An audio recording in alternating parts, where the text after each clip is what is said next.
G'day guys, Mitch here from Finance Fitness Coaching. Thanks very much for watching the videos. I'm getting some great feedback from you guys. If there's anything that you need covered, let me know and I'm sure we'll go through it.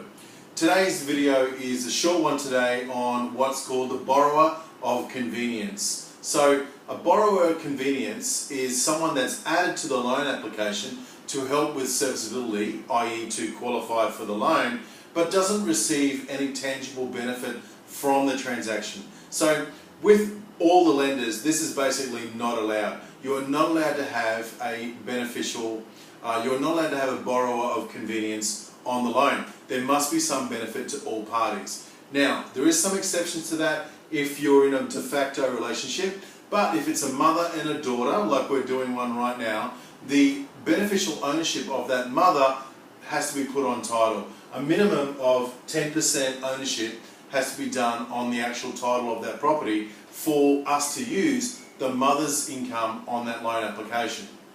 Now, it is quite understandable in a de facto relationship where the husband might be in an exposed sort of industry as a builder, etc., or an investor or whatever, and the wife might be at home, so therefore they would put the property empire in the wife's name, for instance, or the principal place of residence, because the other investment properties should all probably be inside of company trust structures.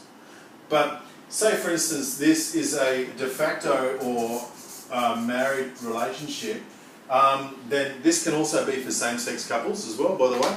So the husband hasn't got the title in his name, but because they're in a relationship and it's proven that they're in a relationship, we can now put him and her on the loan even though the property is only in her name completely, because we can prove a beneficial ownership and a beneficial interest in this property, and therefore it's possible that we can do this. So we've done this many times. All we need now is a stat deck from him saying that he has beneficial ownership in the interest.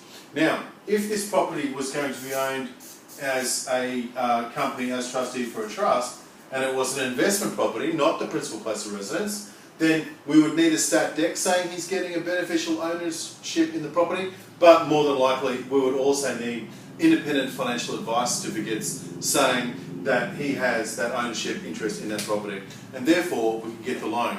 So if we've got no income over here, but she owns the property or he owns the property, and this is where the income is, but he is de facto or etc., or married, then we can actually use his income on this loan. That's between a husband and a wife.